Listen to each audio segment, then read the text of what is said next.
You already know me, right? Many of you already know me. I'm the one who's been bombarding many of your inboxes. But those of you who haven't met me yet, my name is Yamamori. I am a PhD researcher at Utrecht University. And it's a great privilege to be able to moderate today's roundtable discussion. We have a fantastic panel of speakers, which I'll introduce in a bit.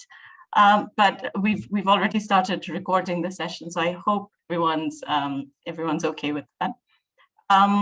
Also, we've been getting a bit of static interference lately, so I'll request you to put your phone on airplane mode for the duration of our discussion. This goes for everyone who's also just watching. I think that would be helpful. The next 90 minutes of our discussion would be framed around critical approaches to participatory, horizontal, and democratic research practices. And I know that sounds a mouthful, but essentially we'll be thinking around terminologies like co-creation, co-production of knowledge, maybe challenge some of the power relations and hierarchies that exist when we're trying to do research. But before we begin, I would also like to position ourselves and explain what we mean when we say arts for decolonizing. Art-based methods can be, it can be a wide umbrella category where we have different genres and practices of arts. There's visual arts, of course, there's photography, there's cartoons, there's drawings, installation, and all of that. We also have audiovisuals in the form of documentaries or multimedia platforms. And then there's performative arts in terms of theater, music, creative storytelling, essays, broadly speaking, novels are also art-based methods. And so basically, I think when we say art-based research methods, we practically refer to any social research or human inquiry that's done in close interaction with people, groups, and communities. And that allows us to kind of offset some of the hierarchy in power relations. And by that, we refer to sort of undoing, the socially and culturally constructed mental structures, if not all. And that's precisely what we mean when we say decolonizing the gaze, and that it would allow us to see these imaginations and ideas and explore these experiences with a focus on transport geography, since that's what EQUIMOB is all about. So today's roundtable sort of seeks to expand on this important thread of discussion. And we're quite fortunate to have a range of speakers who specialize in many of these art genres. We have a mix of researchers, engineers, artists who've been practicing arts-based research for quite some time now. All the more important because they do it in different geographies. I think we have Ipshita and Ripon joining us from Westminster, UK. We have Shruti from Fields of View, Bangalore. We have Alexandra, Tauri, and Anton from Estonia and Russia, maybe. So we don't necessarily have rigid questions for you. We would like to frame the discussion around 2 bullets. Prajwal, maybe if you can put that on screen just to start it off. We have designated 15 minutes for each speaker, except the Put Space team, you get slightly more, maybe 20, 25 minutes. I'll signal you when you have 1 minute left. And if you look at the slide, I've also taken the liberty of using 2 of Ripon's cartoons. Maybe Ripon can reflect on that when he speaks. But Ipshita, maybe I'd like to open the discussion with you. Dr. Ipshita is a political sociologist specializing in development justice and democratic governance. Currently, she is Associate Professor in International Relations at the University of Westminster. She combines political analysis with sociological, geographical, and psychological approaches, with emphasis on decolonizing knowledge production in her research on marginalized communities. I would also like to give credit where it's due. When I initially reached out to Ipshita to be a part of this conference that we had earlier in the day, she was the one who came up with the idea of going that extra mile and doing a roundtable. So, and that's sort of what set the ball in motion. So thank you again, Ipshita. The floor is yours. Thank you. And Also, thanks for putting together this wonderful panel. I'm looking forward to hearing everyone speak, and I'll try to stick to time. But before I start, I'd like to say Namaskara, Bangalore. I'm delighted that this, ISEC has reached 70 years. I am from Bangalore myself, and I've benefited greatly from the wonderful work that ISEC does actually, not just for Bangalore, but for India, and has really been sort of a path-breaking institution in terms of social science research for several decades. So I'm so happy that you've come to this point. So let me just share my screen. And the reason I'm sharing is because this is arts. At some point, we'll have to, we have things to show. So can you see my screen now? Yeah, okay. So I think in a way, the question of art for decolonizing research is still very fluid. Although for decades we have tried to work together between disciplines. So whether it's, social science, data scientists, artists have come together.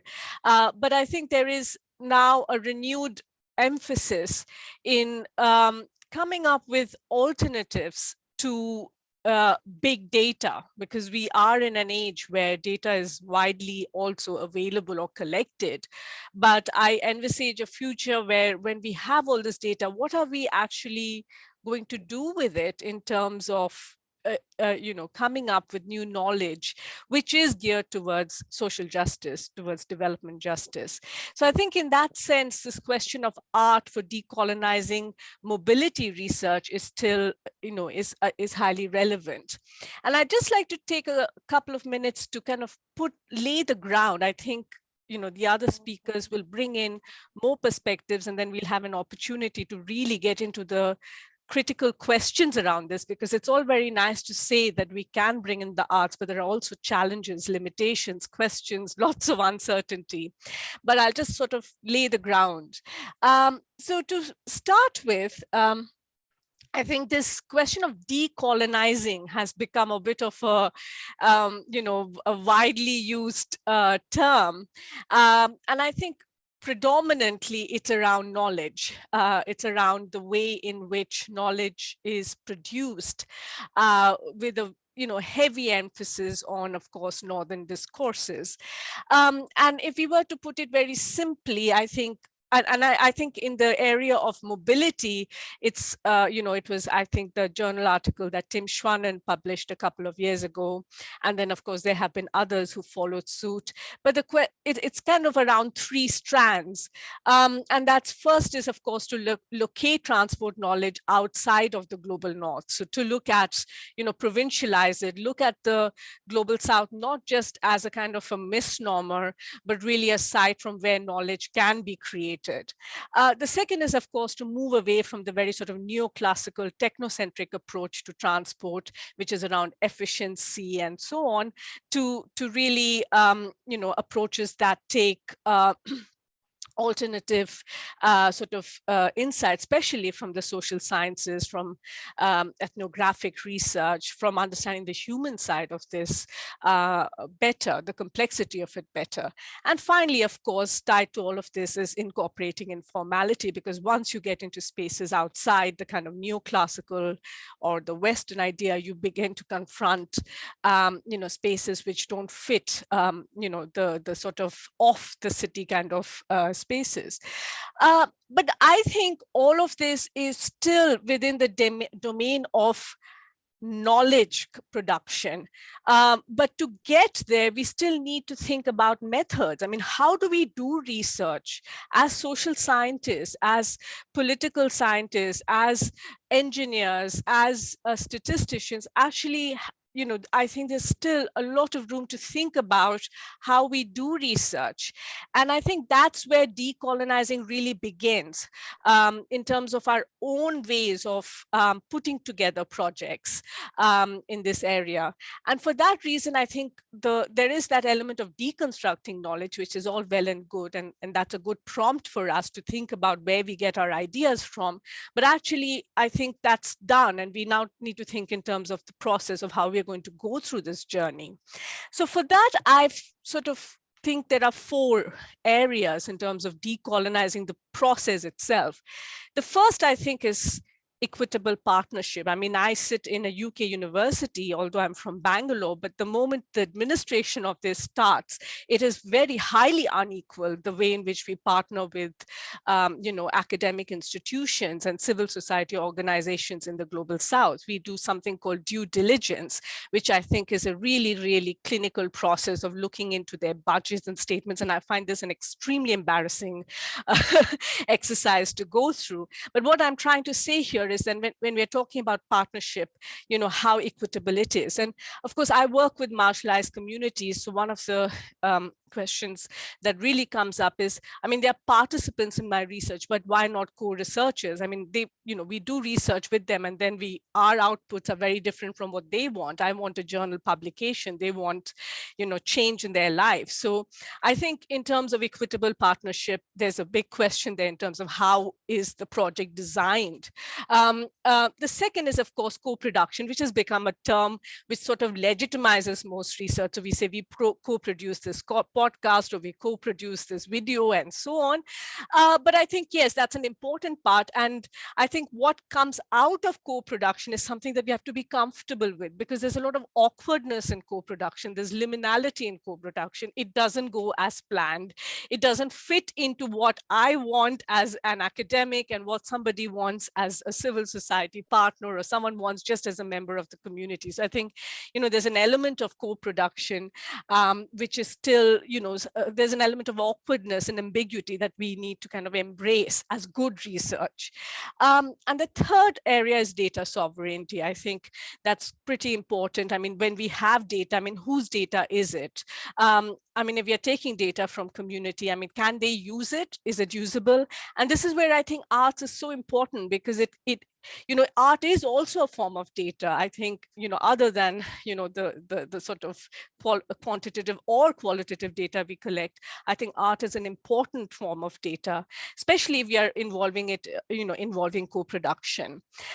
So that's, I think, important. And finally, any decolonial research process needs an outcome. I mean, what's the point of doing this research? I've been working with indigenous communities for several years, and when I go to them, there's this very jaded sort of response. And what's the point of this? I mean, okay, Pshita, we know you, we'll answer your questions, but what difference is it going to make in my life? And I think that's a big question that needs to be there from the very beginning in terms of the design of our process. So yeah, so that's the bit I wanted to say, that I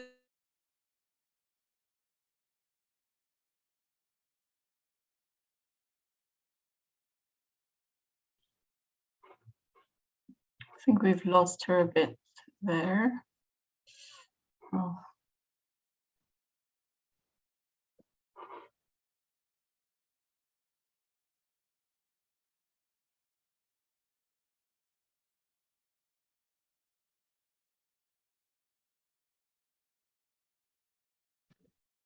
I can check with her on WhatsApp if she's having any issues. Yeah. Sure. Thank you, Mauri, if it doesn't work, Mauri, then maybe we could go to the next speaker and we give her some minutes before the discussion starts as well. Yeah. Yeah, I see she's left. Okay. Great. Okay, Ripin, would you be okay if we proceeded with you next?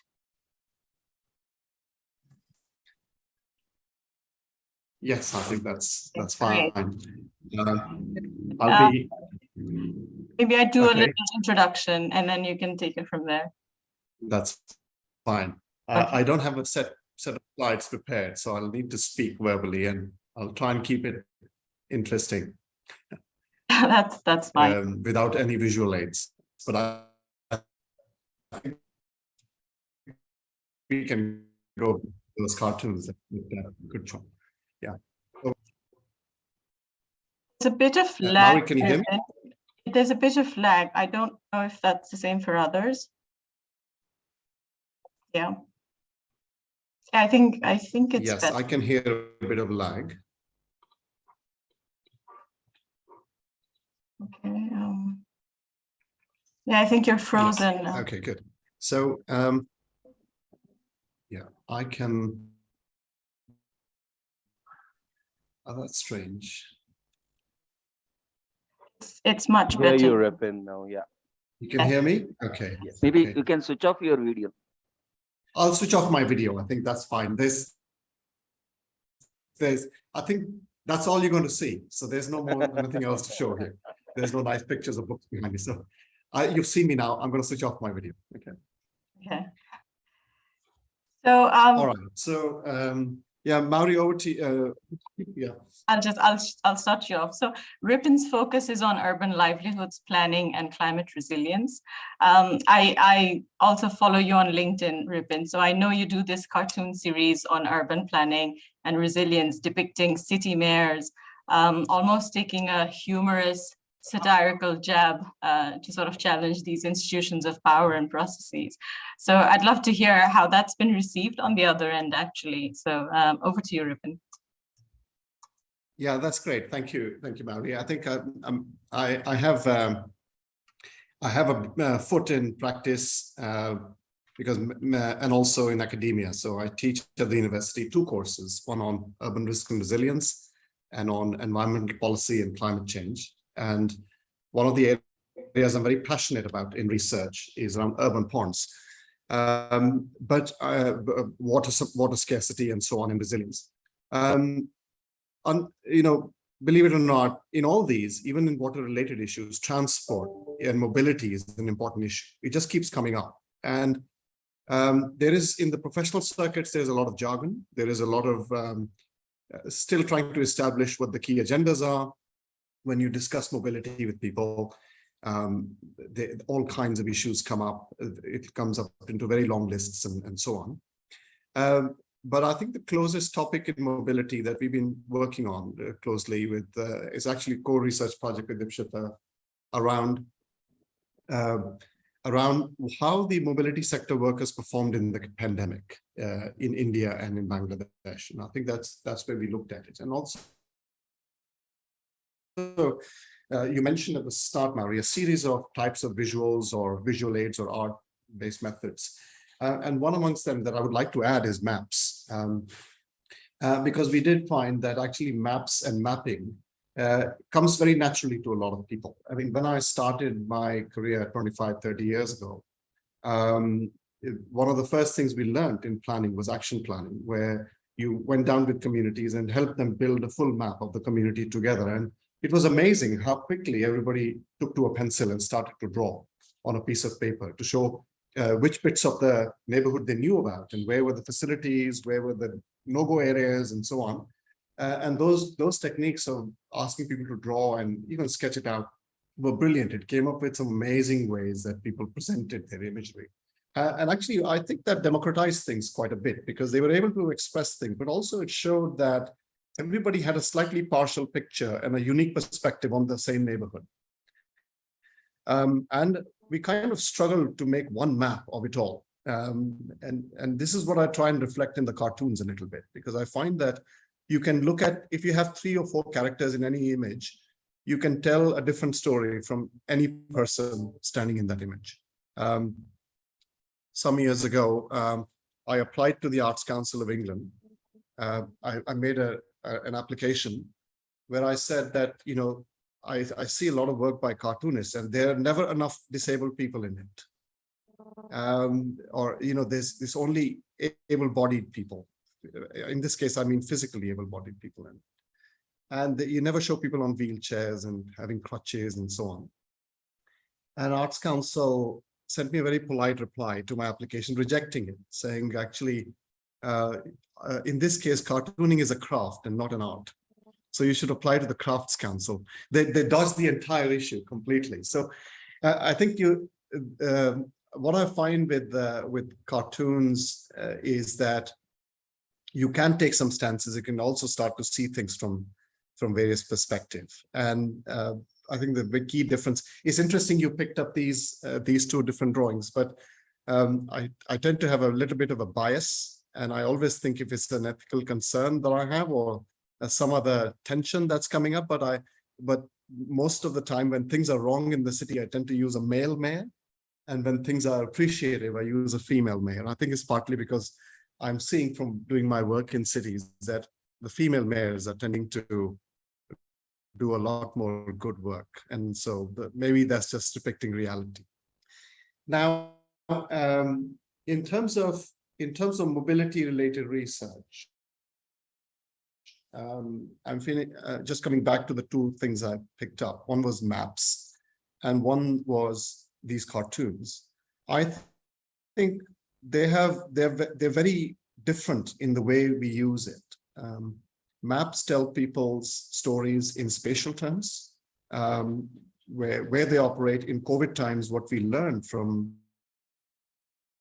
was their view of the city completely changed during the COVID times. They would take routes, if they were in the mobility sector, they would take routes which were not necessarily policed. And so they could go, because of mobility restrictions, they could go in areas which were not policed.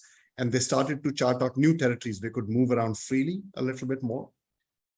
And so that dimension of how they moved around the city during restrictions and which spaces they felt were safe to go, which routes they could pick up more customers in a short space of time, get to places quicker, were much better represented using maps. And I was amazed by how easily people who have not had training in maps can actually become very used to doing mapping. So I think the point is that we should be doing more mapping in terms of mobility, ways that even planners sometimes don't fully understand, particularly mobility sector workers in the informal mobility sector, like rickshaw wallahs and rickshaw pullers and auto rickshaw wallahs and so on. And they know routes and neighborhoods in a way that is very intimate, and that is not fully understood yet by even the planners in the city. So I think that whole idea of planners sitting on their desk or on CAD drawings,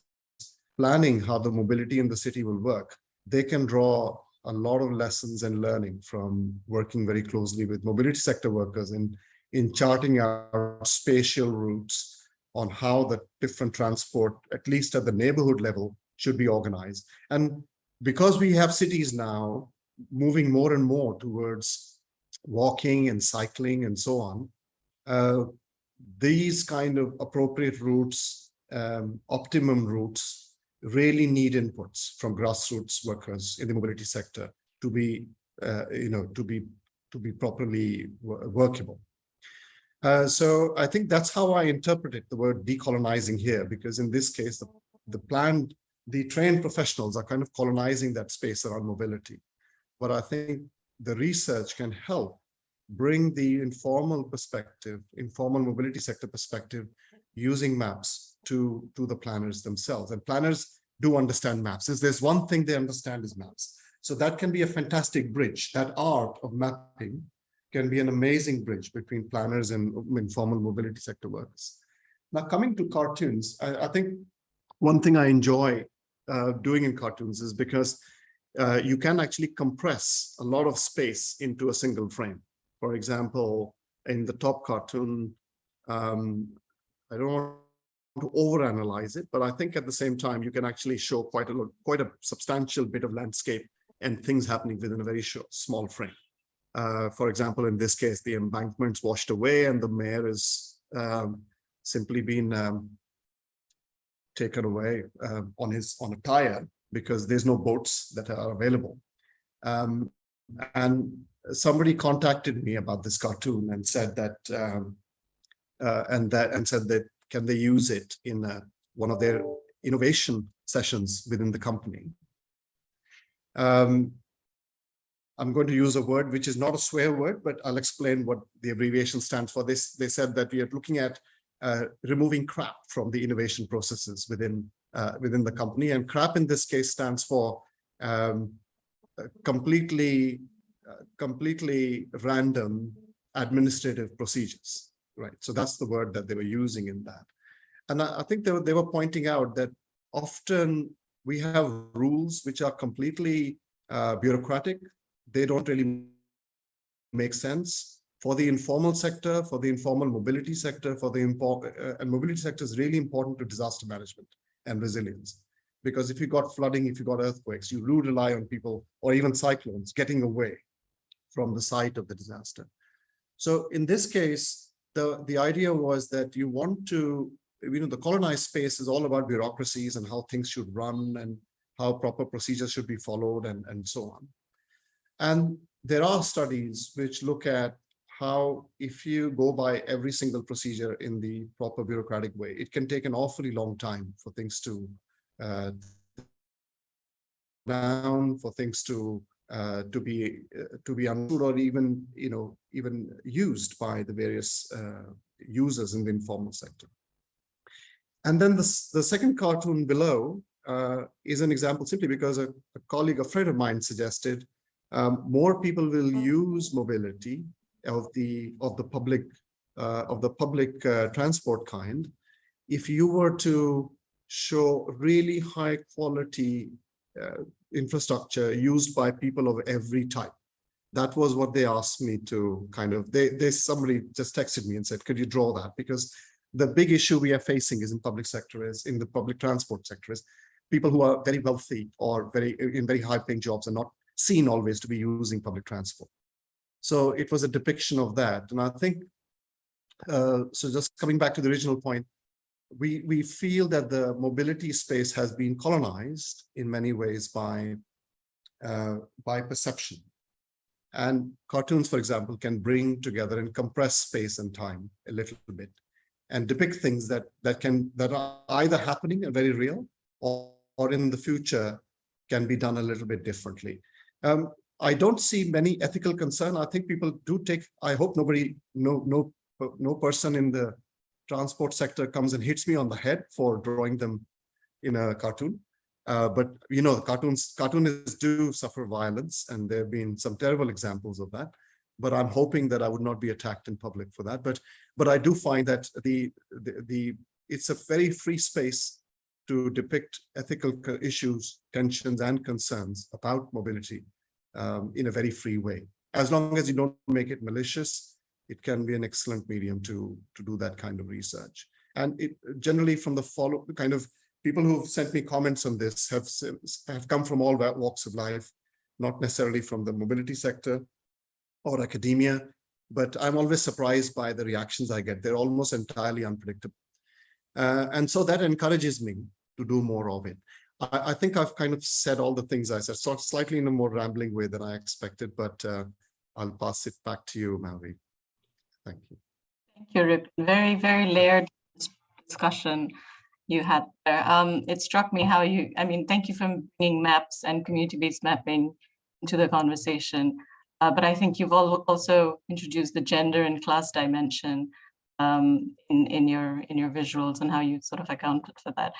I see Ipshita is back. Ipshita, would you like to take another go? You have 5 minutes extra, so. You are a co-host, so you should be able to unmute yourself. Okay, yes, it's yeah. Okay, so sorry, I was talking and the internet just disappeared. But it's good to follow on from Ripin. We've worked together for some years now, and it's just he's just fascinating with. And especially, I love his cartoons. So I think I'm just sort of going to jump a bit, because I was just telling you that there's this scholarship around bringing in arts to development. And I was just going to refer to Escobar and David Lewis's work, where they've kind of pressed upon, bringing arts out there. But I want to just bring in a framework here, which we've used in one of our projects. And it's telling, making, and amplifying. So this kind of a spiral in the research process. And the telling, of course, is the storytelling part, wherein you have people telling their different experiences in the form of a narrative. And actually, it's so interesting because we've been working with migrant communities who build roads in Leh and Ladakh and travel from Jharkhand.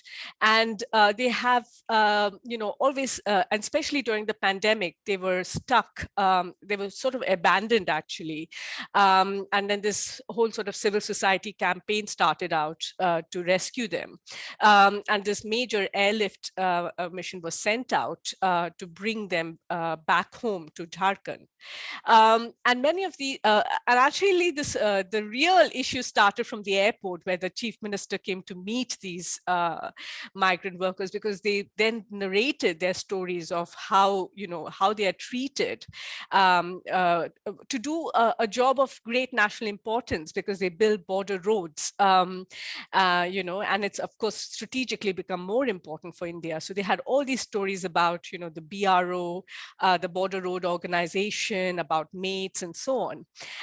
And of course, since then, we've been working with these communities, and they've been telling us that actually we can tell our stories. And some of them make films. They love, taking videos. Some of them write poetry. They have their own songs, which they narrate. They sing around campfires. So in a way, from that, we sort of came up with this project wherein we'll have storytelling connected to sort of participatory action research, wherein they come together.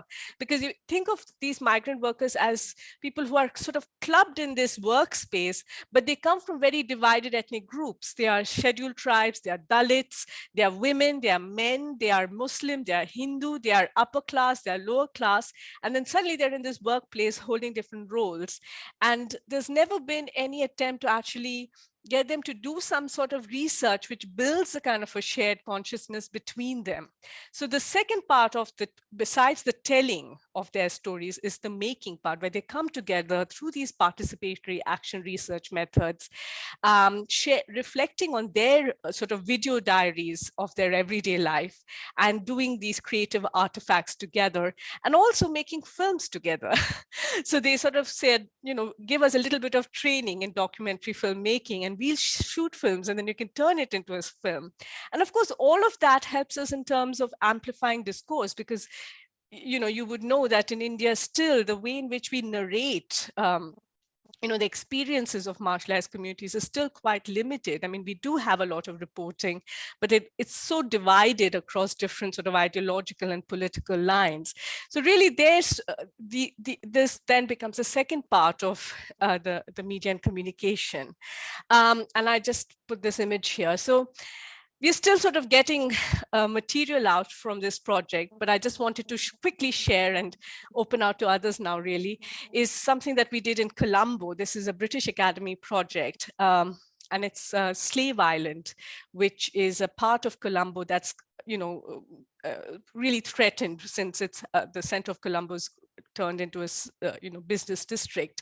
And so they've done these graffitis, but we got one of the artists from the local community who drew this map of what he feels Slave Island is going through. And it's really a map that shows the kind of, how it's being sort of superimposed by the new Colombo. So lots of other different things, which I don't want to get into. This is from my colleague with whom we are doing the migrant labor work. And this is sort of art showing the journeys of migrants who build roads. And, the sort of sweatiness of being in the train with no food all the way to Ladakh, or cooking in Ladakh, because one of the things that they told us is that it takes a lot longer to cook because it's so cold there. So yeah, that's it. I think I'll leave it here and, stop sharing my screen. I look forward to hearing the others. Thank you for bearing with the technical disruption. No worries. Thank you. Thank you, Ikshita, for those insightful thoughts. I loved how you brought up those 4 pillars, sort of introducing us to the tensions and ethical issues that arise when using arts-based methods. And it's important to think along those lines. Maybe we come back to that during the Q&A again. I just wanted to remind the audience that they're welcome to post their questions in the chat, and we will take them up at the end. I'd now like to introduce Ms. Shruti Krishnan. Shruti is a writer and a researcher whose focus is in participatory media. She mixes the worlds of technology and culture with calls to reclaim and rethink the field of designing as a liberal art, where diverse voices come together to shape the material world. Over to you, Shruti. Thank you so much. So by way of introductions, so I'm Shruti and I'm with Fields of View. We are a non-profit research organization based here in Bangalore. And I think that, we turned 10 years old this February. And I think for a decade, our efforts have actually been essentially these questions that you posed, right? So for example, yes, we all agree that people should participate in the policy-making process. People from different backgrounds, including, especially in India, caste, class, gender, religion, geography, diversity has just so many dimensions that how can people meaningfully participate in the policy-making process? And how can planners think about, policy-making in more inclusive and sustainable ways? So everyone has been posing these questions that, how can research be done so that it is, it is non-exploitative? How can research be done that, it makes sense in practice? So we started with these bunch of how questions and said that, for a really, can we not have that cartoon, please? I'm sorry. I think I would like to just see the people while I'm chatting because I really don't have a presentation. Is that okay? Thank you so much. So I think, so one of the things we have been focusing on right from the outset is basically looking at these how questions and saying, okay, we have spoken about these how questions for long enough, right? It's like motherhood and apple pie. Nobody disagrees with all of this. Yes, we need to decolonize research. Yes, we need to actually think about who does the research, who has the power, and who benefits from it. But nothing really is done about after that. We all bemoan it. We all say, yes, I'm also implicated in it, which is great. That acknowledgement and recognition is great. But what after that, right? So I think we came from the perspective of saying, okay, let's do something about it. And as tool builders, we will build tools. Can I request for this screen to be removed, please, the sharing screen, so that I can see the other participants too. Thank you so much. Right. So I think so what we started is to say that, okay, we all know these questions. Now, can we do something about it? And that was our starting point. So as tool builders, we said, okay, let's build tools for the Indian context. At least that's where we are based out of. And that's the context I'm most familiar with. Right. So what I'm going to do is I'm going to tell you 3 stories, right? Because I think it's about the work in FOV is actually about linking theory to practice. It's about bringing different disciplines like social sciences, technology, art, policy, law together meaningfully so that it is actionable. And I think the flavors and the questions and the provocations, all of that rests probably in certain stories. So let's just start off with that. And I think I can build in more about our work and how we actually tackle these questions on the ground, right? Because for us, it's not a theoretical question. When somebody says, oh my God, who benefits from research? There should be outputs. We should decolonize research. Yes. But then what are you doing about it, right? Is there an answer to the how? And our stance after 10 years is, yes, we have evidence. Things can be done about it, right? We can build these tools. And yes, of course, there are more provocations, there are more possibilities, and there is definitely discomfort. Okay, so I'll start with the first story, which is about when we started out, we started looking at public transport in India, right? Now, if you look at the planning in public transport in India, the simple way to explain that is there is a copy-paste model. The models are taken in from the West and it is pasted in India, right? So in fact, when we were doing a workshop with, in fact, policymakers in Sri Lanka, and thank you, Akshita, a lot of our work has been in urban planning in Colombo too. We showed them a picture of a street in Amsterdam, right? Roads in Amsterdam, where, the road width is uniform. There's only one kind of vehicle on the roads, right? And everyone follows lane discipline. And then that morning, we went and shot a photograph of an intersection in Colombo. And we showed them that and said, you know what? You've been using models built for the photograph A and being used to plan for something which looks like this, which is chaotic, right? You have tuk-tuks, you have buses, you have trams, you have, four-wheelers, you have everybody on the road and pedestrians. And you're trying to use this really clinical model to say, okay, now how I'm going to plan for a country, a city like Bangalore or Colombo. Of course, it's going to break down. So we said, let's build a model for an Indian or a South Asian context, right? Where these assumptions do not hold good. That is, the unit of modeling is not just a passenger car unit, but you actually account for multiple kinds of vehicles on the road. You do not think that road width is uniform, right? you also do not think that people are going to follow lane discipline. I mean, anyone who has, traveled for any amount of time in any Indian city will understand that this is the sort of model that we use. So we started building this model. And very interestingly, we had a partner from the West. I'm going to broadly call it the West. It's one of the European countries, right? Now that person was impatient. Like, why isn't this getting built? You guys are really slow. I mean, by now this should have happened. Like, why? I mean, I don't think you have the data, you have the techniques. Why did you build this model? So we kept trying to say that, look, the kind of methods and techniques you have is not applicable here. We have to start from scratch. Right? We have to build the methods and the models that work. And he was completely like, I think you guys are fibbing. You just have taken the money and not doing your work. So we're wondering how to tackle this. And one day he came to India, right? So he had this visit where there was a workshop, and they came to this place called Malleshwaram, which is about, say, around some considerable kilometers from where our office is. So we said, you know what, before the discussion, just take a cab and come to our office, right? So he did that. He came and he actually sat through the traffic for possibly like 2 hours, and he landed at our doorstep. And he said, you know what, take your time. That's all it took, right? It took just that kind of immersion for somebody to say that, okay, this is a different problem altogether, right? The perspective changes. The idea of the colonial gaze is rooted in so many different layers. Of course, it is about the hegemony of numbers, this whole paradigm of efficiency. It's about looking at how people look from, say, theoretical models, transport models, the legacy bureaucracy we have in India. It's also about how researchers look at it, right? The kind of, I mean, for us, I think in fields of view, working in research and as a place which is translating research into practice, we have a big gripe with all the university sort of papers, which only say, for us, when we created a paper on transportation, the transportation journal said, no, this is true development studies. Development studies said, no, this is true transportation, right? And the work in reality is interdisciplinary. So if you actually are talking about decolonization, where are the journals? Where are the research sort of methods even to start thinking about this process, right? I'm saying those questions which the 2 panelists raised beforehand are valid, and they've been there for decades. It's now time to even address it and start doing something about it. And I think it's high time that we move away from, saying that, oh my God, I mean, a panel being organized by Utrecht on public transport and decolonizing is sort of disorienting, right? There's a dissonance right there. And can we start? And ISEC, sorry. Of course, yes. So how do we? And yes, and I think that if it is ISEC +++, I think that would probably, I think that's where we are trying to push for also, right? And it's an uncomfortable, provocative question, but I think we have battled it for so long that I'm happy to, and I'm happily middle-aged right now, so I'm happy to say these things in public without any remorse. So now I'll come to my second story, which is actually, now we built this model for public transport in Bangalore, right? And now we started looking at how do we build a tool around it, right? Now, what is the paradigm of the colonial model of bureaucracy, which does the planning, which is about numbers, which is about efficiency, which is about, seeing people as objects, and the state sees you as a, a subject that can be having had certain numbers and things like that. Right? So to move that, our tool is built around a gaming simulation.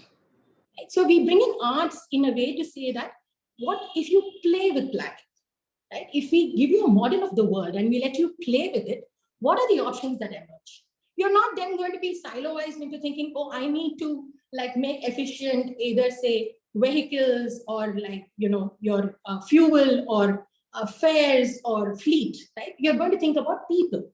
Because when you start having a sort of ambiguity in planning, if you start having a question of what is in planning, you move away from these sort of standard models to say that, okay, now I'm going to think about possibilities, right? So we started looking at how can the needs of vulnerable groups, such as say garment factory workers in Bangalore, or say, people who are daily wage laborers, people who live in informal settlements, what kind of public transport infrastructure do they have access to? Is it accessible, available, affordable, and even acceptable, right? And can planners start giving public transport, which are all of these? So we created a simulation model around it, and we also started studying the needs of garment factory workers. And no surprise, right? Bangalore is known as the IT capital, but it also employs a considerable number of garment factory workers, most of whom happen to be women from very disadvantaged backgrounds, and they cannot take public transport. Our studies show that they want to take public transport, but there are no buses, right? The buses do not serve the routes that they need, and it does not come on time, right? If they go late, their pay is going to get docked. So there's a real need for public transport, which is not being satisfied. So we said, okay, how can we bridge this? Can we even do research on it? So I just want to show you a comic book that we created, which is basically on the needs of garment factory workers. So this is one of the comic books we created, if you can see, about public transport and all the kind of data that we have, so that the communities themselves can actually use this data to advocate for better outcomes, right? And this is the community's data, which was used again back by the community. So to a group of researchers, when we started presenting this information, one of the young researchers in our team prepared the presentation, right? And then he was actually, as a demo session, showing it to us and saying, you know, this is such injustice in the city, that garment factory workers who are the lifeblood of the city are not being given public transport. And suddenly the mood in the room started becoming very uncomfortable, right? So then after a while, we stopped him and said, you know what, the rhetoric that you're actually employing to talk about this, while it is valid, you're again replicating the same ideas of being this savior person, right? Now, I'm this researcher. I have found all this amazing information, and I'm going to now transform this landscape in Bangalore. And so I think it's the colonial ideas, which is actually about power over another person, is about determining what the narrative is, and also assuming a position of different kinds of superiority, of knowledge, of morality, of ethics, of values. All of that need not be only resting in somebody who is, say, white from a Western country. I think Indian researchers are very much subject to the same sort of ideas. I mean, caste, right? We don't talk about caste in research as much. I mean, now there's a lot of conversation around it. But what about the role of caste in public planning? And I'm too implicated over here, right? So how do you bring in ideas within the research community in India too? Because oftentimes I think it's easier to point fingers at the West and say, look, it's all like, you know, the colonial masters yet again in a different avatar, and they control funding, they control all of it, and I go all the problems, right? But again, I think the same ideas and thoughts get replicated within the Indian context too. So colonialism can be brown too, right? And I think that is something to be deeply aware of and discomfited by. Now, I think finally, my last story is about, well, of course, let's all be discomfited, and that goes without saying, but there is also hope, right? So now finally, after doing the research, coming up with these models, we designed this simulation, like a gaming simulation. And we played it with policymakers in the government, right? Now, as they started playing, we were watching, like, okay, now what's going to happen? What are they going to actually choose? What kind of trade-offs are going to happen? And we were surprised that they did not choose efficiency, right? They chose to actually give primacy to the needs of vulnerable groups over efficiency and over, say, profits. So there is hope, right? Yes, things can change. This extremely rooted colonial bureaucratic system that actually does a lot of things well and not so well in India is amenable to change, is amenable to dialogue, is amenable to conversations. But we need the right kind of tools. We need the right kind of mediating objects. We need right kind of even interdisciplinary research for them to make it actionable. And I think that's where, I mean, when we, if Fields of View was invited to this panel, I think that's what we wanted to bring to the table to ask you these questions, because we are a bridge organization, right? We are not an academic institute, but we take academic research, we do some of the research ourselves and translate it into practice through the use of these tools. So for us, I think it's a real problem. When, I mean, it's not a theoretical problem that just has implications of writing a research paper. It has actual implications for work on the ground, for transforming the lives of people on the ground, and for even having meaning for all of this research that is being conducted with this sort of knowledge on the ground. Right? And with that, I think I would like to pause. I hope I'm within my time limit. Yes, great, wonderful. So thank you so much. So again, we are Fields of View. We are a research organization based here in Bangalore. Public transport is just one thread of our work. We do work in, say, looking at vulnerability of, how do you model vulnerability? How do you look at the different kinds of benefits and schemes that are there? How do you improve social protection? So it's a whole gamut of work that we have done over the past decade. And I think for us, these questions, as I said, are not theoretical. It actually has implications. And I hope some of these thoughts and provocations do have some resonance elsewhere. Thank you. Thank you, Shruti. That was wonderful. Thank you for touching upon the resonance and disconnect that I think even as researchers, we can all agree that it becomes uncomfortable at times, but it's like you rightly pointed out, it's important to sort of sit with that discomfort and reflect more critically on some of these issues. At this point, I'd like to turn the floor over to the space team. Maybe we start with Ms. Alexandra Anchenko. Alexandra is an artist and PhD student at Tallinn University and Abo Academy University. Alexandra explores public transport using a range of mediums from drawings to performances. In her PhD research, she focuses on public art projects on tramways. I do remember seeing some very interesting pictures of holding mirrors and having these little tea tables in one of those trains. So I'm excited to hear more about that, Alexandra. Reflect on that. Over to you. Thank you very much for giving me the chance to speak first. However, we have a bit different structure, so we decided that we participate together as a Put Space team. So it's not only me, and thank you very much for inviting me personally. I'm very appreciated. But since we are the Put Space team, we are prepared so our joint presentation. So maybe I would invite also Tauri and Anton right now to join me, and then we follow the structure. Sure. Okay, thank you. Then I share it. And then Tauri also could continue. Well, multiple participants. Thank you very much. I think, yeah, we had 20 minutes in the program as three of us, so we made it into one unified piece. Nice. But I think, I mean, we all do slightly different things. So in a way, yeah, they're also separate pieces. It's combined, but it's not necessarily one, coherent whole. But let's see how it works. So I guess I will start then. Is it okay, Alexandra? Yeah, sure. Yeah. Okay. So yeah. So I'm Or maybe if you can just start with an introduction, because then this is maybe just introduce yourself and then start off. Me. Yes. I mean, okay. So yeah, I just want to say that I'm a professor in urban studies. I work at Tallinn University in Estonia. I'm project leader for the Put Space project, what we talk about here, public transport as public space. And I think that's the basic introduction. I mean, I can also stress some of the research strands, but I guess I can tie it with this first slide I have up here. So when we talk about decolonializing research and decolonizing transport geographies, I think my main connection with that is mostly a special issue we edited together with a few scholars, and it's a particular approach to urban transport geographies and Journal of Transport Geography. There are a few papers. Maybe you've seen them, or maybe you're interested in seeing them.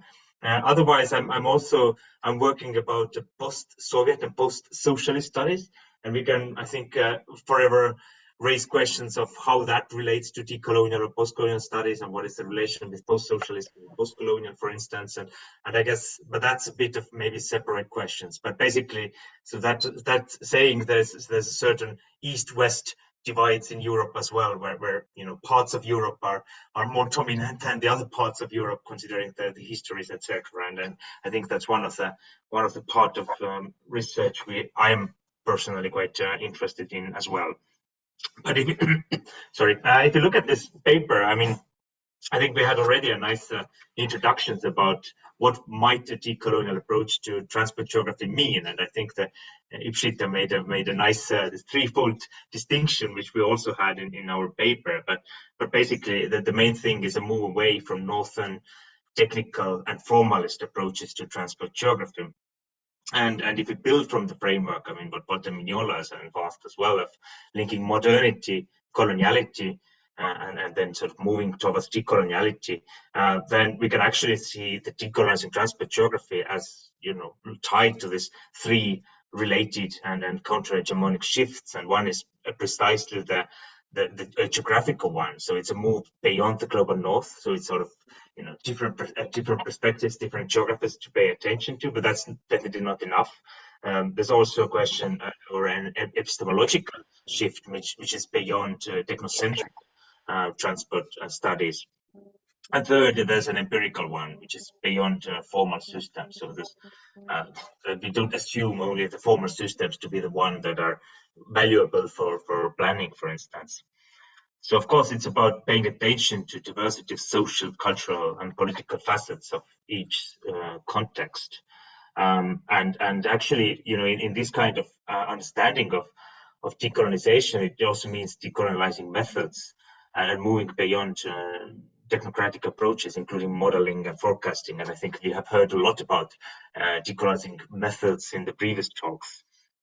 And something we can talk or move to something which perhaps is softer transport research, which is much more attentive to social, cultural, and political facets in each context as well. So it's definitely more attentive to the particular geographies of places, the particular problems and questions and relations, and I think that's key in the kind of research that is being done.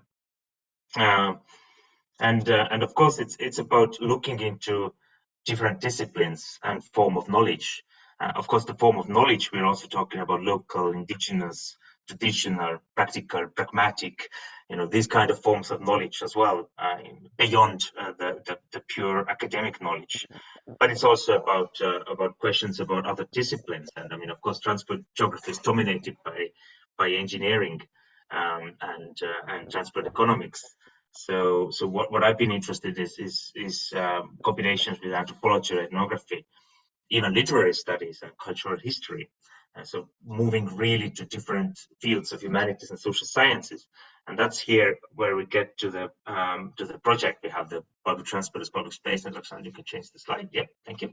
And in that project, which is actually positioned, it's funded by Humanities in Europe and Research area. So it's funded by Humanities Research Fund. It's quite I don't want to say Eurocentric, but it's focusing on Europe in a way. We have a bit of East-West divide in Europe as part of the project, but this is sort of based in what the funding is about. But what we aim for is particularly this humanizing and socializing, as well as politicizing knowledge about public transport. So in the team, we have people who have a cultural history background. We have people who have more political urban studies background. So we have worked quite a lot with anthropological methods as well. We have worked with artist methods as well, mainly thanks to Alexandra and what she has brought to the project as a PhD student. And we have worked with literary methods, studying the kind of literatures about public transport, to really try to look at public transport from different perspectives. And what is also important here is the different fellows that are participating. So it's about, we have tried to be open, so including diverse disciplines and diverse practitioners. So there are artists who have been, various artists who have been involved, including Anton Polsky, who is presenting here as well. Jada Petrle is another person I would actually highlight here. She has done wonderful work as well, using cartoons as a research method to study histories of public transport in Turku, and she's published a few papers as well. She has really this double identity as an artist and researcher. And yeah, so I guess what we work towards is a pluralistic transport geography, and something that art should play a role, and art and about art, it's mainly Alexandra and Anton who are going to talk. So I would just stress that, taken from this paper by what Jada Petrle wrote she's a co-author in an area paper, that might actually amplify research participants' voices, and I think that would be very interesting, the kind of amplification of voices. But I would give the floor now to Alexandra. Mm-hmm. Thank you very much. I start with this project. It's an exhibition, Rabbits and Rails. This exhibition is an outcome of Put Space project, and I was responsible for curating and designing this exhibition. And I show this example, I show it as an example how arts-based methods could be used for different stages of research, and also for disseminating, for like showing the result, not in a paper form, but in the form of this physical spatial structure.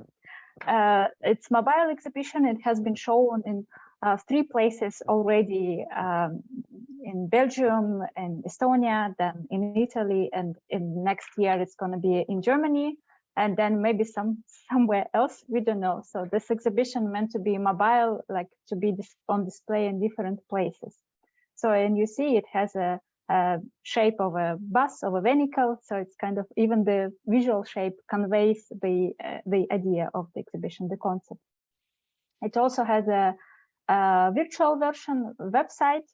I encourage you to visit it, to to get to know what the exhibition is about, or what kind of stories present there. And this exhibition is a mix. It's a hybrid form. It consists of artistic artworks that have been produced within the Put Space project by fellows. And also it consists of academic fundings, which we try to present in this form of exhibition. And I just briefly introduce it. You can find on the website this navigation, so you can click on the station and read the story. And the exhibition is called Rabbits and Rails, where rabbits as a nickname for fare evaders stands for different public on public transport, those who use and those who work on public transport. And then rails stands for tramways, which we explore not as a technology, but as a social, cultural object, which loaded with different people's emotions, feelings, regrets, dreams, desires, and so on. And this is kind of two parts of the exhibition connected in one physical and virtual form. And here you can actually see a comic book by Giada Petrelli, also a Put Space fellow, and Tauri already mentioned about her. Like she made this comics, this graphic novel about tramways in Turku. It's, yeah, bit photos of how the exhibition looked like.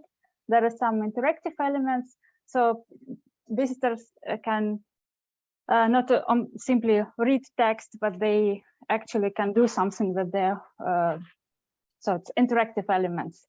Here it's a board game, which was created by Anton.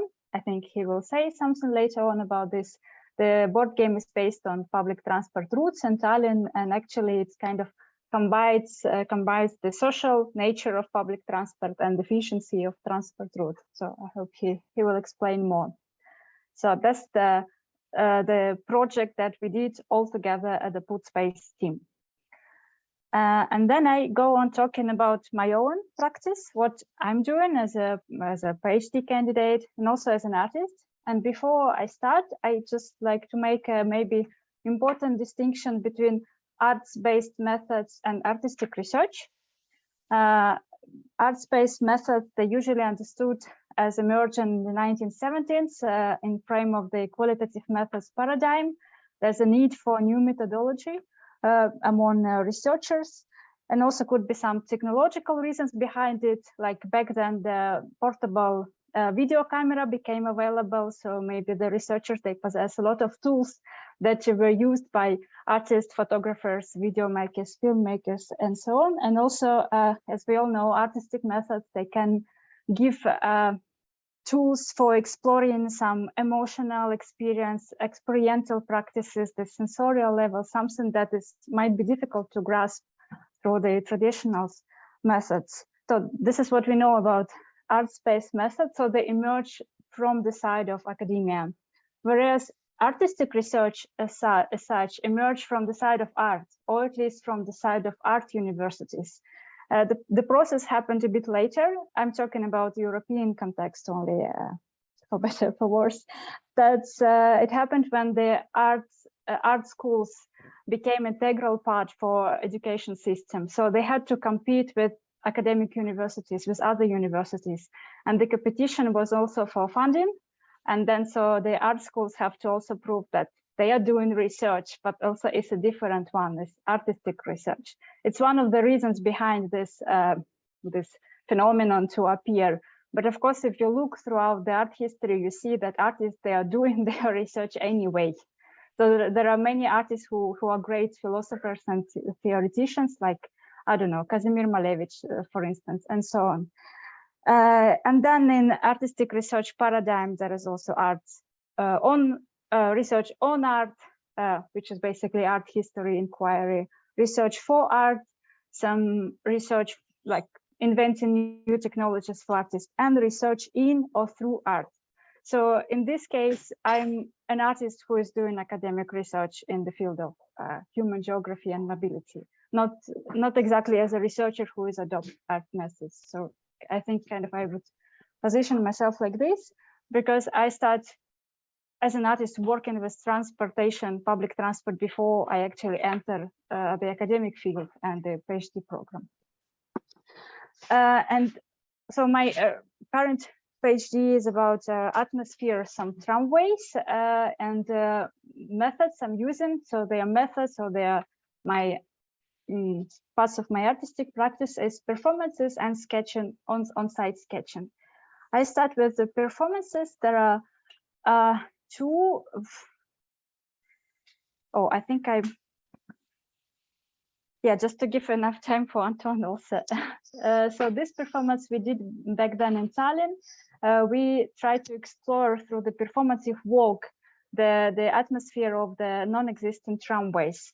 There is a tramway that was supposed to be built but never was built, and we were dressed as skiers and we went skiing along this non-existent tram line. And through our body movement, we actually left traces on the ground as a kind of poetical representation of this tram line.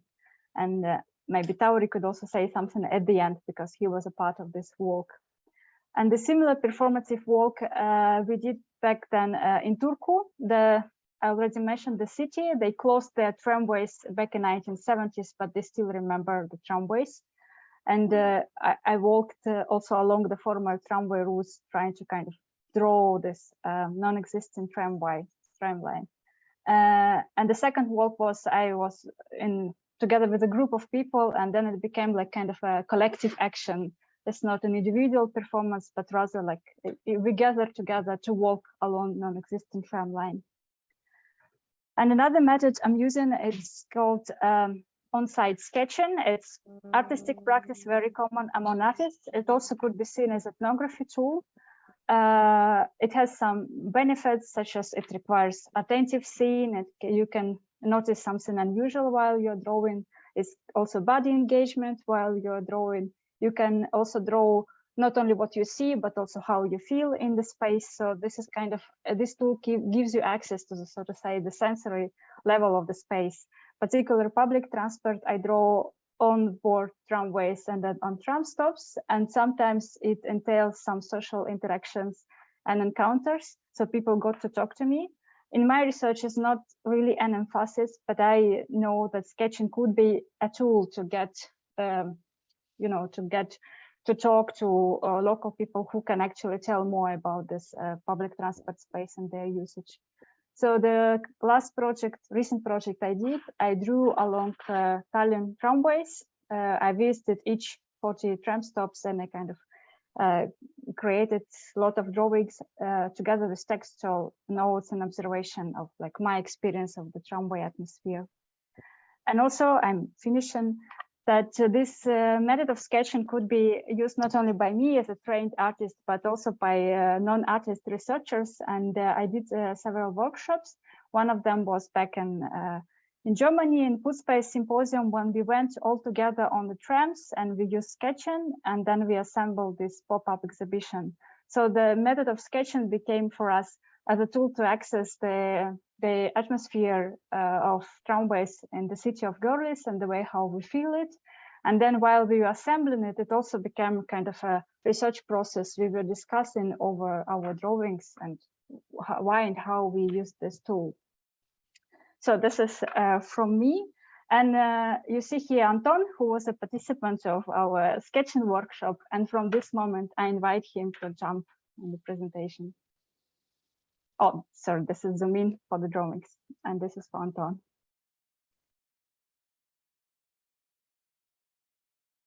Is he here?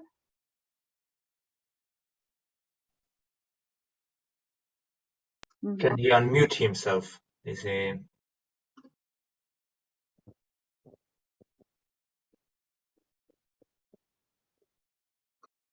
Hello? Hello, do you hear me? Oh, yes, I was on mute finally. Thank you.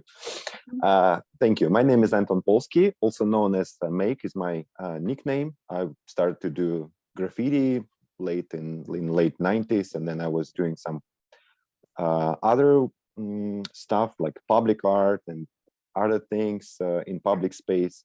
And I was obviously facing the problems with working with different communities, with people. And I was thinking about how I actually affect the public spaces and communities when I do my art. And that's when I also turned into research, and I started to work and study sociology in order to learn how me as an artist can actually like know more about the local context and how I affect it, and then also thinking about my own position as an artist and researcher. So I was one of the first, actually I was the first fellow guest researcher of Put Space project, and I also took part in several public events and an exhibition of a Put Space project, and now I also one of the last actually fellow guest researchers at this project that is going to be finished soon. And I work now in Leipzig Institute for Geography, and also working within the team of IQUIMOB project, also participants of the Put Space project, who also focus on decolonial perspective towards the mobility. So, Alexandra, could you please turn the next slide? Yes. So basically, this team is also, so for example, Vladimir Zbigniew or Tonio Waker, we were working all together on the Put Space project, but also they're working on this project, and I'm also collaborating with them now as an artist in order to think how the colonial perspective can actually help us researching public transport, and what me as an artist and researcher can also add to this dialogue and discourse. So please, next slide.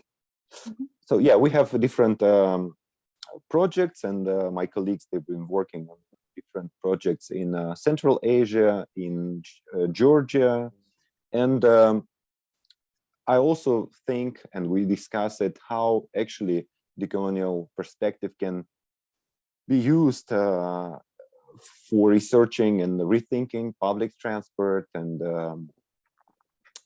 we need to rely on the theory, of course. And for example, Madina Tlostanova, whose book I am currently also reading and analyzing and trying to use for my artistic research, she kind of analyzing how actually the colonial perspective can be used also in for the post-Soviet territories and countries, and especially me as an artist and researcher who came from Russia.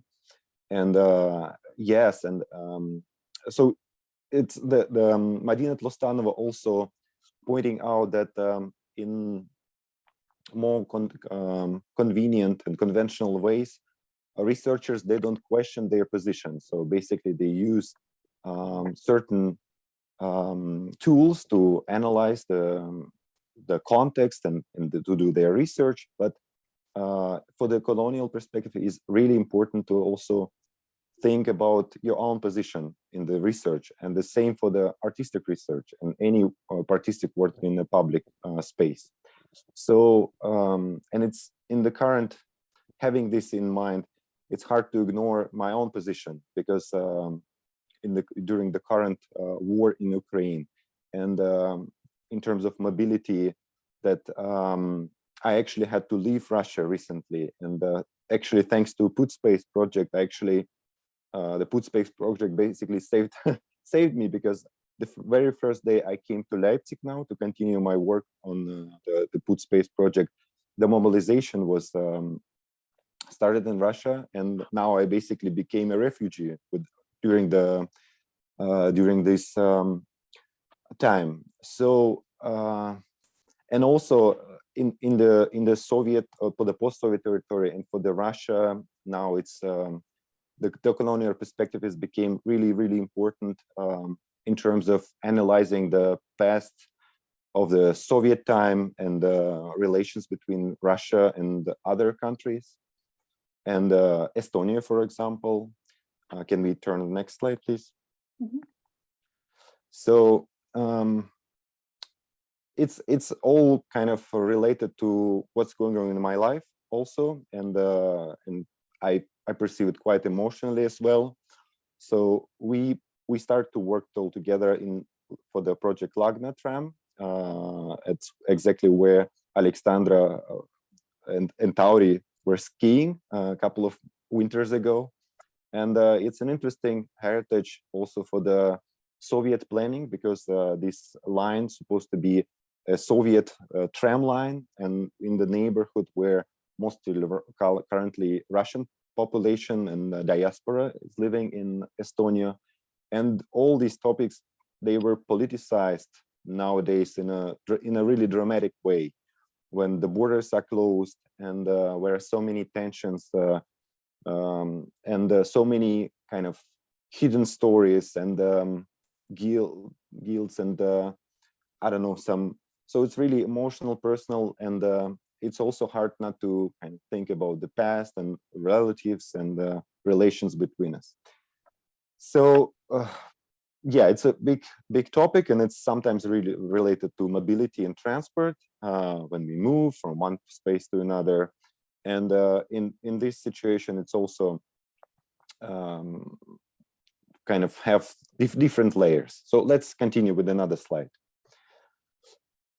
Yes, let's focus on the project. I was mostly working in Tallinn, and now I continue to work on in a similar direction in Leipzig. So I try to use more convenient tools of artistic research, such as performance art or collaborative projects, or maybe situations or happenings. Here I try to also include one other interest I have is board game design, and it's an interesting tool for, on the one hand, gamify, like create a game out of research and discussion, and also it's another, like a, let's say, research tool, but also a tool for the education.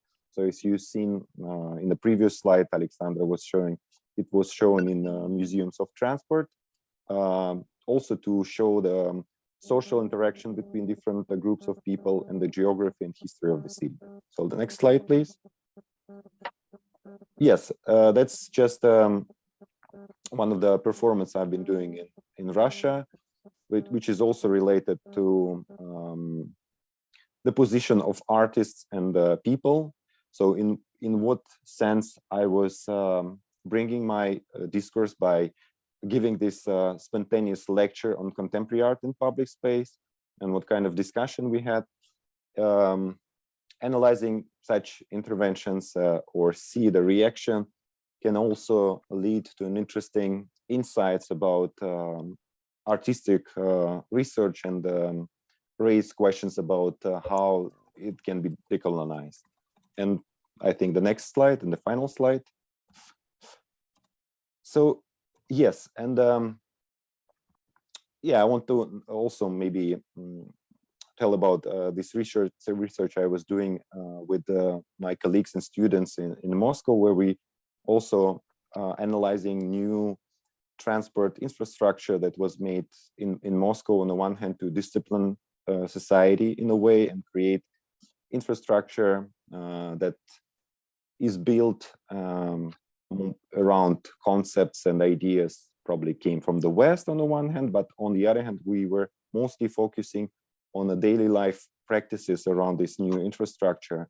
And for example, one student, she was using Tinder in order to see how this new infrastructure can be used for dating, for example, or how people actually create their own infrastructure around it, like building this DIY stairs in order to enter the station from their home, maybe, or using their own routes, or maybe for free. So what I want to say that we have really different topics as decolonization, artistic research, mobility and transport, and all these things are also combined with a really dramatic moment of history that we are facing right now. And it's hard to conclude something right now, because I'm in the middle kind of new research and also in the middle of the process of migration myself. But I think it's all interconnected and related, and we should probably learn from it and maybe I don't know where we finish, but let's maybe discuss it right now. So I propose to come into discussion part. Thank you. Thank you, Anton.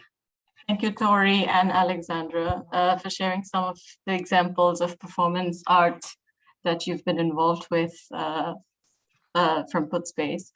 Anton also touched upon positionality, which is always an important reflection for any researcher. I think there's plenty of overlap and commonality amongst the speakers in terms of what we were saying, than the radical differences in our approaches. And I'm convinced that we can sort of continue this discussion to contribute to meaningful epistemic dialogue. But at this point, I would also like to open the floor for questions from the room or the audience. So if anybody's got a question, you're welcome to speak.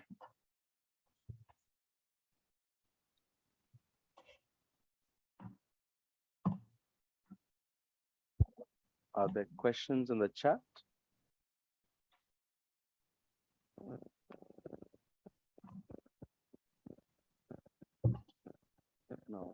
No.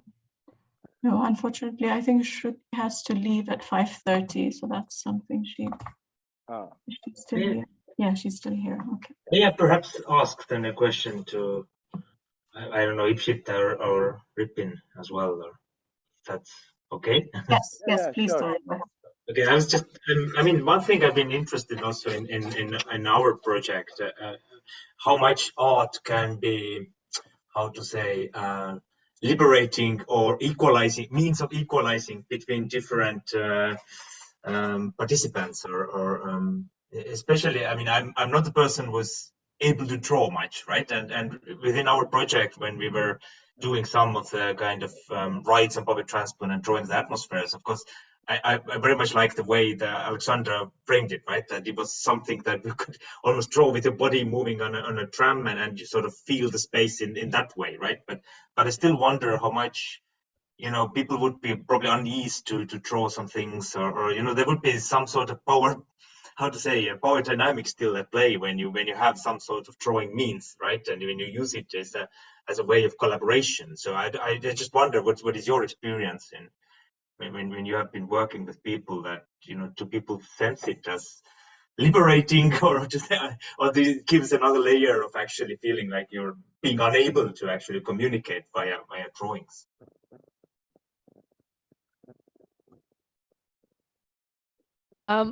Well, I can go first because I've just unmuted, and then I think there's two sides to this, and I think, Tori, that's a really important question, because on the one side, it can be liberating because, I mean, I work with really marginalized communities, and words and text is alienating from the starting point. So when we have alternative mediums like art, music, drama, it really becomes an entry point for them to bring in worldviews that I would have sort of really kind of judged previously in my interview schedule and not really. So I think there's an element of much more collaborative work when I bring in, art and performance, and be sort of open to where it's going, because I think there's an element of not all of it can enter in as data, but there's that element of affect, that whole experience of going through this and somehow being changed in that process. And of course, I work with indigenous communities who have a very rich tradition of art, which is often not treated as folk art and not really, as sort of masterpieces, but there's so much that comes out. But there is a second layer to it, which is the practicalities of turning it into a design or a plan, and really getting that consensus from the community themselves. So just this thing actually is from one of my colleagues. She's been working on this very interesting project of turning a really dirty city in India into a clean one. And this is sort of in the north of India. And she was invited with her husband, who's an urban planner, to help out. The mayor invited them, and they said, no, we're going to do a really decolonial process and get the community involved. And it's called Abohar, their project. And so they had all these sort of initiatives around drawing what the community wanted their city to look like, these particular spaces which were really seen as unclean and messy. And so they did these drawings, and then in that discussion, somebody then said, but what about the cows? So because we don't want to get rid of them, we want them. And then there were these complicated, there were all these ideas, and then you have this cow, and where do you fit it in? And then there is, you sort of left with a lot of awkwardness and confusion as well in terms. So I think you can see these as prompts. I think doing these as prompts to kind of rethink, reevaluate. But yeah, I mean, there are still challenges in terms of, when you are expected to turn it into a plan or a policy, I mean, where do you go next? There's always something that gets left out. Yeah.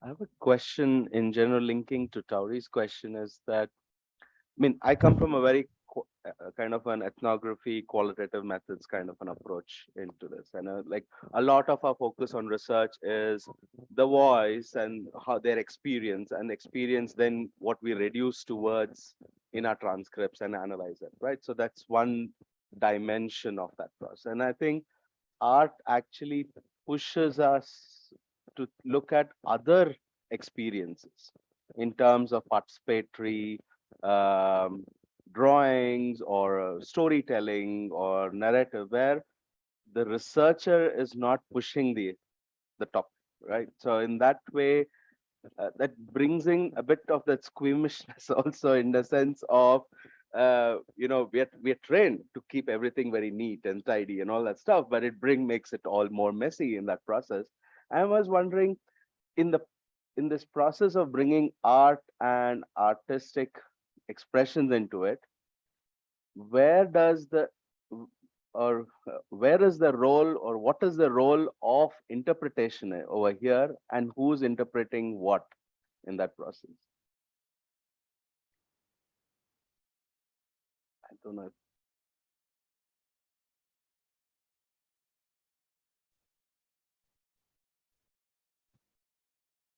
It's a question in general to everyone over there on the panel.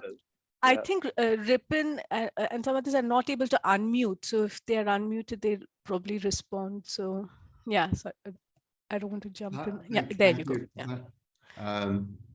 I'll just add a couple of things to what you said, Ishita. I think you explained it really well. From my own experience, I've noticed that we've got to get over two things. One, art is often seen as a middle-class domain for people to go to university and fine art colleges. And I think we've got to get over that in our research terms, because my first experience of people taking up pencils was when my grandmother used to run a school with slum children, and I used to sit with them, and then even the smallest bits of pencils were used to just draw. And I think then you start to look around cities, like if they're describing Indian cities, there is a lot of care and attention to detail in which things are organized and presented. Whether you look at the pile of fruit on the street, or whether you look at the front of trucks, or the way the auto rickshaws are decorated and so on, or where the rickshaws cover themselves with things. I think it is there's a natural ability amongst all people to kind of, and art is a great medium, whether it's a simple sketch or whether it's just the way the thing is presented. Art can also make people very powerful because it can be very competitive. And I think it can, for example, if you go to a typical street and you look at the way one hawker wants to stand out from another, they do think about the detail in which the things are presented or communicated. And I think we got to not lose sight of that. Tauri was asking about sketching. I've noticed I've noticed in the group meetings where we did action planning, after the initial hesitation, when people are warming up and so on, they would take to any tool that is available. Once they get the handle of it, whether it's a pencil or a pen or a sketch pen or a marker, once the way of communication is explained and clear, then people just take to it and go for it. We used to do this exercise with planners as well, because also the planners have a fear of drawing, by the way. I find planners are more fearful of drawing than other people. So we used to help planners get over their hesitation and fear of drawing by asking them to go down various very interesting streets and just rapidly draw whatever they saw. And once they did that, like a 2-second sketch, they got over it. And I think the similar techniques can also be applied to any person that we are engaging in research with, and they would take up to drawing very, very quickly after getting over the initial hesitation. But that's number one. The other question that's put up was about interpretation, and I think, like it or not, art is very open to interpretation. In fact, that's the whole point. In many artists don't like to say what they think. They like many artists are interested in how other people see their work. And I think this is where the challenge is for research as well, because it doesn't give you the one single recommendation that we would more neatly give in a written piece, but it's open to interpretation. So it is a challenge, I must say, to see the analysis and the interpretation of it. I think that's all I have to add at this point. Thank you.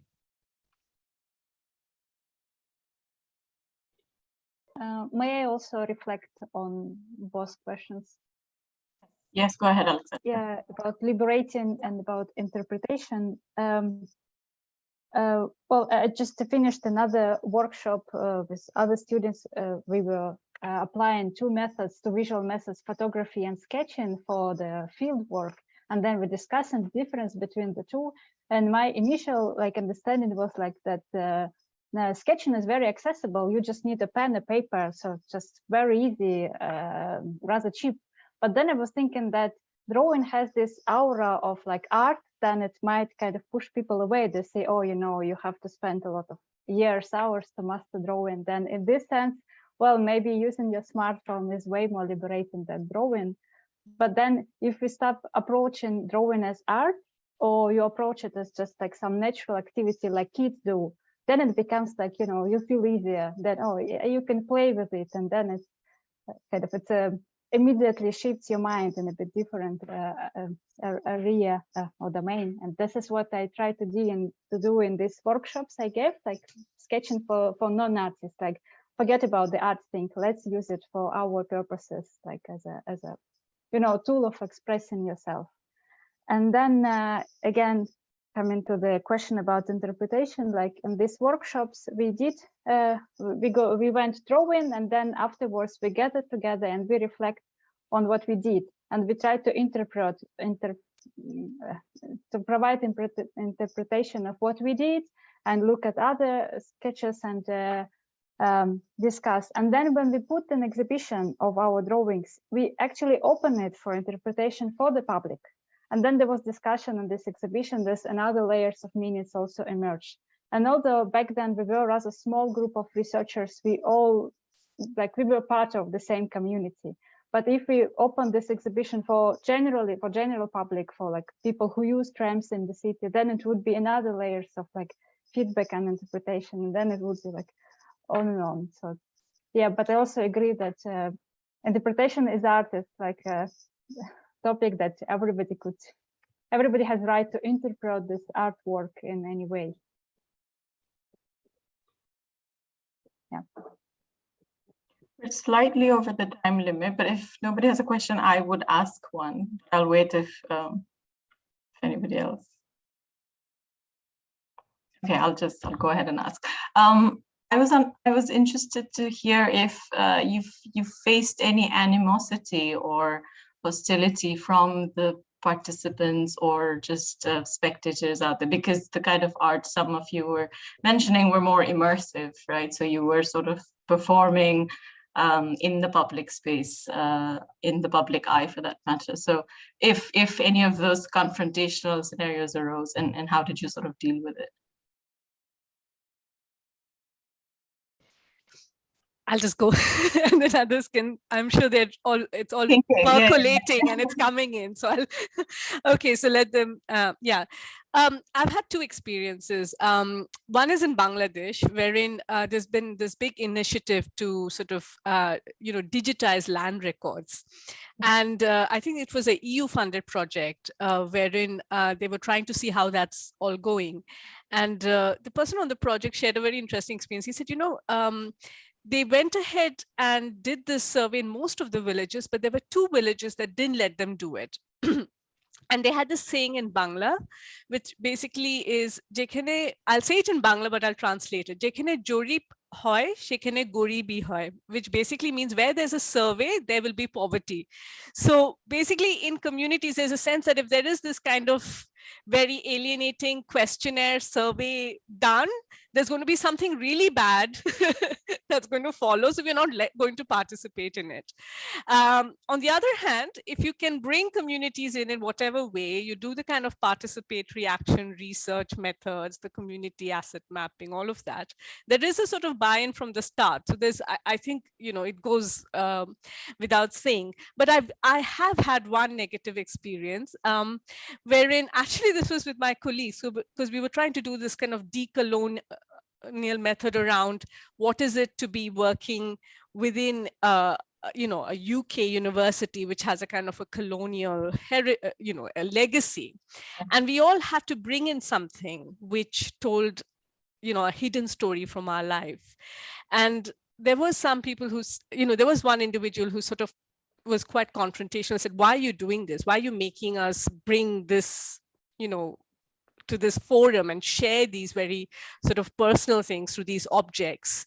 And I think, it's tricky. I mean, because some of this takes you into terrains that even you as a researcher, as Ajay was saying, I understand that, as a qualitative researcher, you sort of feel, okay, I've got this under control. But when you open it out into different methods, then there can be things that are not in your control. And then you sort of think about the ethics. I mean, it's the ethical question that keeps coming up. Okay, I cannot anonymize this data. When it's art, you're putting your video out there, you're putting your artwork out there, it's or a photograph, it's impossible to anonymize it. And that's sort of the default position, that we can't anonymize this data. And it is always open to interpretation. It can never be one interpretation. So that's the starting point. That's the awkwardness that you have to sort of accept, I suppose, as a decolonizing research ethic. Yeah.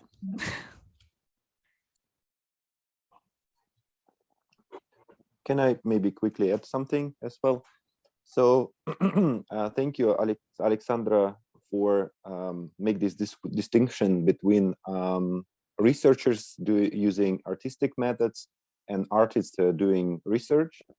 And as I see, sometimes researchers, they try to kind of use more convenient ways of doing art, such as drawing and such ways. And for example, artists, they can vice versa use, I don't know, interviews or more sociological tools in an artistic way. So it's interesting how we adopt different tools from other spheres, and we create this interesting multidisciplinary field. But I also wanted to notice that for me as an artist, and I'm into also institutional critique of artistic institutions, I see that art is too often is a tool for control and commercialization of public spaces and new markets and new fields. And I see how through art it's all too often creating a big infrastructural projects, gentrification, and so on, so on, and so on. So, and I see that art obviously has its emancipatory potential, and in my opinion, decolonization needs to lead to providing a tool for people to have voice, to empower people, to let them control and make decisions around public transport, the neighborhoods, and so on and so on. And in this situation, it's really important also to analyze our own position and what political agenda we have in our mind, what institutions funding our projects, and what is our position. And it needs to be like, I don't know, me as a Russian, as a male, what is my position, for example, in every current situation. So it's a long process, and it's more like a therapy in a way. So, and it's all like you need to go through different traumas and I don't know, deal with things that people wouldn't want to discuss, and so on and so on. And you should include them in this conversation. And maybe sometimes you need to listen instead of saying something. Yeah, so it's a long process, and it's all about like your position and how you actually process it in your head. And yes, and it's about politics in a way. Yes, thank you. Thank you, Anton. I believe we had a question from the room. Yes, Mauri, there's a question from you. Yeah, go ahead. Okay. Yeah, I would like to begin by complimenting this excellent panel members for sharing their inputs on the project of decolonization in the context of urban transport planning. While I do share some of the concerns and raised by all of the panel members, and I do understand the epistemological basis for the decolonizing the mobility aspect, especially in the context of urban geographics. But I would like to know views on the do we have sufficiently done on the ontological aspects and its basis in order to arrive at some of the concepts and categories that are very, very critical if we are looking ahead to decolonize the urban transport planning and the governance. That's my first view.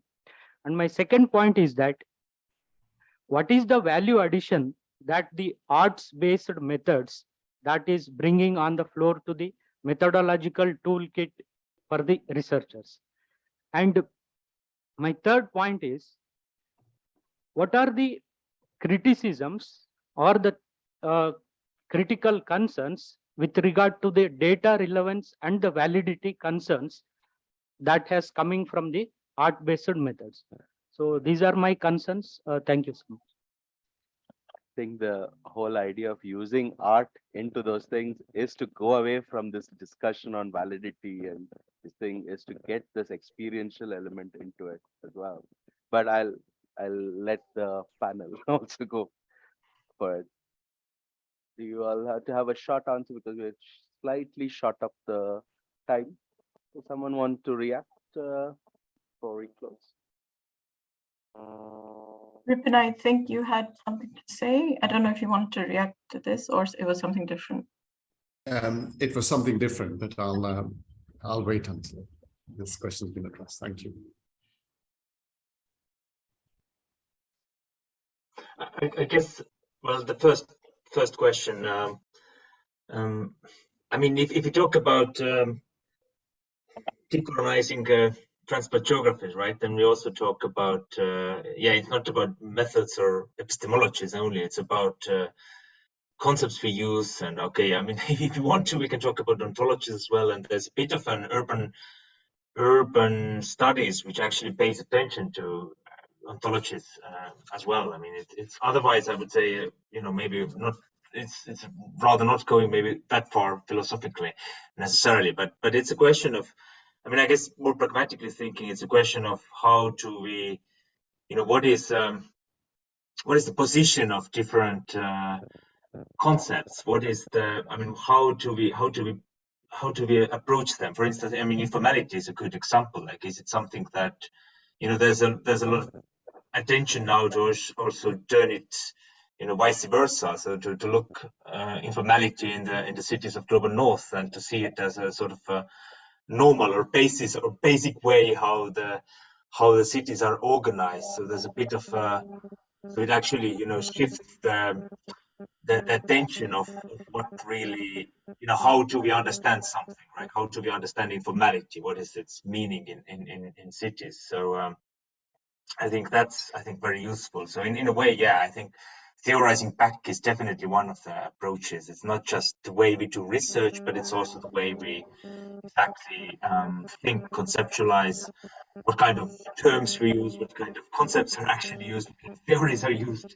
And I guess there's a shift, and I think something very valuable, and I think something to be pushed further to instead of using the kind of concepts and theories from global north to actually turn it a bit upside down as well. And yeah, thank you.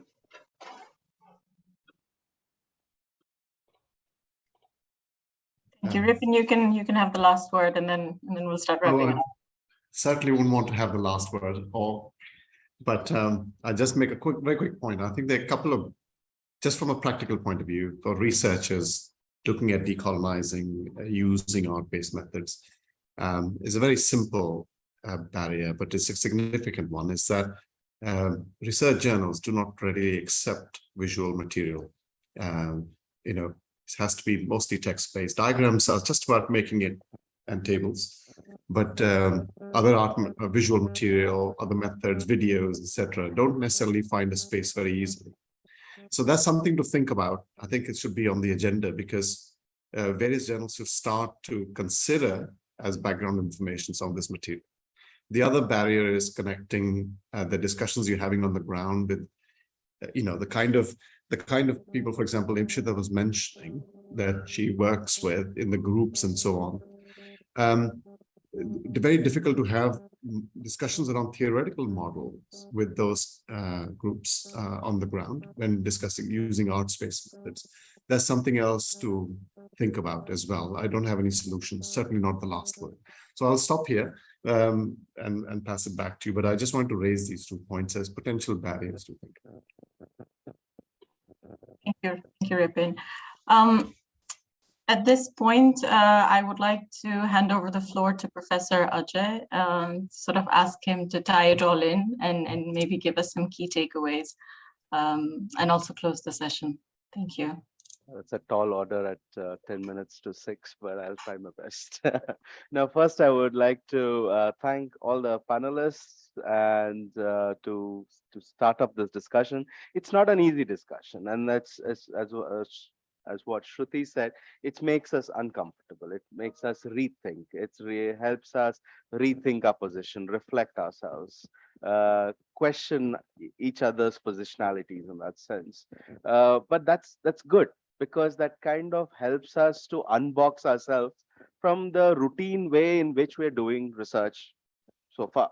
So in a way, art is also a way to liberate researchers from their traditional ways in which they have been doing on constructing knowledge in that sense. And maybe decolonization, this is maybe one part of decolonization, or one part of decentering the process, right? So as Shruti also said, we don't talk about caste. So caste was there much earlier than before the colonialists came in over there. So shouldn't we start talking about decentering actually, or talking about how local power relations actually contribute in this meaning making process?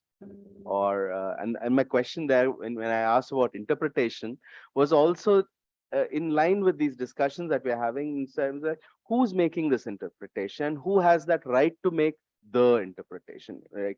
And I agree completely with art. There are multiple interpretations. I think the fact that we allow our data or art to have also multiple interpretations is already moving away from that meta story that exists, right? To say that there are multiple stories and multiple angles that can come out of that same experience.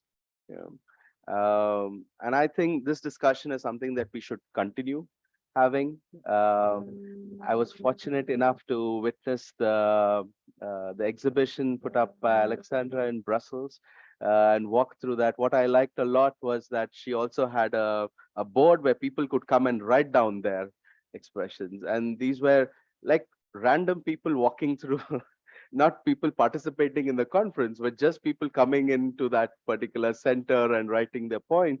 And I thought that's also a way of engagement, right? So why should we engineer engagement in a way? That engagement should also be made more open and accessible in relation to that. So it's through this whole processes that we would take further. Given our discussion today or within the EQUIMOB seminar over here, we also had very interesting presentation this morning from Breakthrough, where young people designed a video, a song actually, that talks about how the constant surveillance of men of women's bodies affects them and how they're reacting to that. And that youth designed their own views and made this story. I'll be happy to share that link with you all as well. And that made me also think about that, okay, there is more than just presenting A, B, and C perspectives, that there can be, that same art form can be presented from so many different perspectives as well. Yeah, great. Thanks a lot. I hope we can continue this discussion. Thanks, Ipshita, for making the suggestion, Mauri for putting the panel together, Ripid also for the presentations, the Putspace team, Tauri, Alexandra, and Anton. Next time, hopefully we see you in person in Bangalore as well. The same for the other panelists as well. We keep the discussion going. Also for all who participated online and here in the room, thanks for all your questions and comments. We break for the day and we see you all tomorrow again. Thank you. Have a nice evening. Bye. Bye, everyone. Thank you. Thanks very much. Bye. Thank you very much, and bye. Bye. Goodbye. Bye. We have an online by William Jarrett. William Jarrett. Okay, online. Organized by ISEC. Oh, okay. That's 7 o'clock. I know you must be very tired. Anybody's interested in it. Like, if you thought you're going to do it now. We're going to be here only at 7 o'clock.